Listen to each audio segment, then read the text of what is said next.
અને હવે પ્રસ્તુત છે પ્રાસંગિક. આજનો વિષય સુશાસન દિવસની થયેલી ઉજવણી. સંપાદક અશરફ નથવાણી, પઠન કલ્પના શાનુ. વિવિધ રાજકીય પ્રતિભા સંપન્ન રાજનેતા પૂર્વ પ્રધાનમંત્રી ભારત રત્ન અટલ બિહારી વાજપેયીની જન્મ જયંતિ નિમિત્તે ગઈકાલે તેમને સ્મૃતિ વંદના કરવામાં આવી હતી. તેઓ દેશના 10મા પ્રધાનમંત્રી રહ્યા હતા. તેમની જન્મ જયંતિ સુશાસન દિવસ તરીકે મનાવવામાં આવે છે. વાસ્તવમાં સુશાસનના મંત્રના તેઓ પ્રણેતા કહી શકાય. આ દિવસને વાજપેયીજીના સન્માનમાં વર્ષ 2014માં સરકારમાં જવાબદેહી લોકો વચ્ચે જાગૃતતા વધારવા માટે સમર્પિત કરવામાં આવ્યો હતો.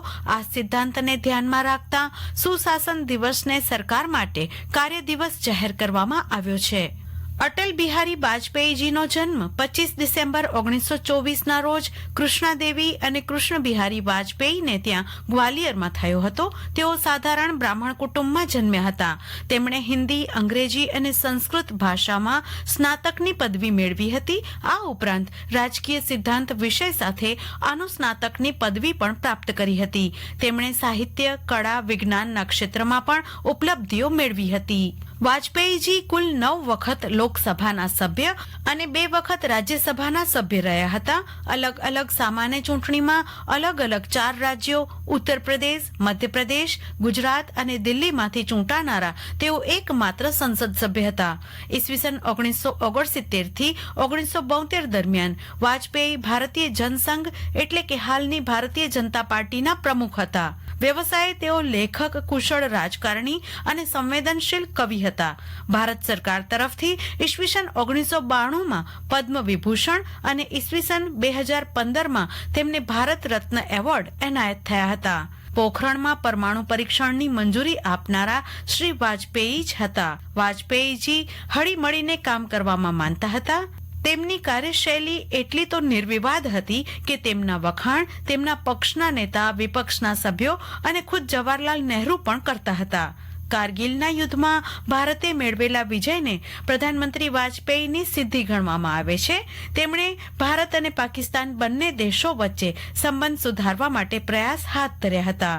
વિવિધ પ્રતિભા સંપન્ન કુશળ રાજકારણી એવા પૂર્વ પ્રધાનમંત્રી અટલ બિહારી વાજપેયીની ગઈકાલે 100મી જન્મ જયંતિ પર પ્રધાનમંત્રી નરેન્દ્ર મોદીએ મધ્યપ્રદેશના ખજુરાહોમાં અનેક વિકાસ યોજનાઓનો શિલાન્યાસ કર્યો હતો.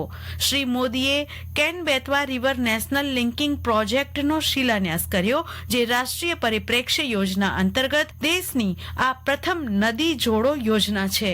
અટલ બિહારી વાજપેયીની જન્મ શતાબ્દી નિમિત્તે પ્રધાનમંત્રીએ ટપાલ ટિકિટ અને સિક્કો પણ બહાર પાડ્યો હતો. તેમણે ગ્રામ પંચાયતો માટે 1153 અટલ ગ્રામ સુશાસન ભવનોનો શિલાન્યાસ પણ કર્યો હતો. મુખ્યમંત્રી ભૂપેન્દ્ર પટેલે ગઈકાલે સુશાસન દિવસની ઉજવણી નિમિત્તે ગાંધીનગરમાં આયોજિત કાર્યક્રમમાં અનેક પ્રજાલક્ષી નવી પહેલોનો પ્રારંભ કર્યો હતો. શ્રી પટેલે ગવર્મેન્ટ પરફોર્મન્સ ઇન્ડેક્સ, સ્કોલરશીપ અને revenue monitoring system, CM fellow website, Gujarat India web પોર્ટલનું આધુનિકીકરણ જેવી વિવિધ પહેલો શરૂ કરી હતી. Single sign on SSO AI આધારિત એપ ભાષિણીના ઉપયોગથી સ્વર પ્લેટફોર્મ પણ લોન્ચ કર્યું હતું.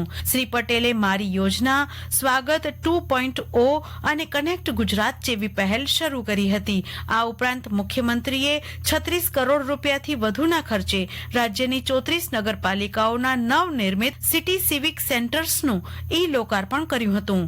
ગઈકાલે રાજ્યમાં જિલ્લા કક્ષાએ પણ સુશાસન દિવસ પ્રસંગે વિવિધ કાર્યક્રમો યોજાયા હતા. ભુજમાં અદાણી ઓડિટોરિયલ GK જનરલ હોસ્પિટલ ખાતે સુશાસન દિવસની ઉજવણી અંતર્ગત સુશાસનની ગાથા દર્શાવતી ટૂંકી ફિલ્મનું નિદર્શન કરાયું હતું. તેમજ યોજનાઓના લાભાર્થીઓને ચેકોનું વિતરણ કરવામાં આવ્યું હતું. આ ઉપરાંત લખપત તાલુકાના મોટી છેર ગામમાં યોજાયેલા કાર્યક્રમમાં વિવિધ યોજનાઓનો લાભ મેળવેલ લાભાર્થીઓને સાંસદ વિનોદ ચાવડા દ્વારા પ્રમાણપત્ર એનાયત કરી પ્રોત્સાહિત કરવામાં આવ્યા હતા. તેમજ અંત્યોદય કાર્ડનું વિતરણ કરાયું હતું. આકાશવાણીના ભુજ કેન્દ્ર પરથી હમણાં જ પ્રાસંગિક આપે સાંભળ્યું.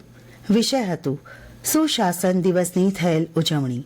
સંપાદન અશરફ નથવાણી, પઠન કલ્પના શાનુ.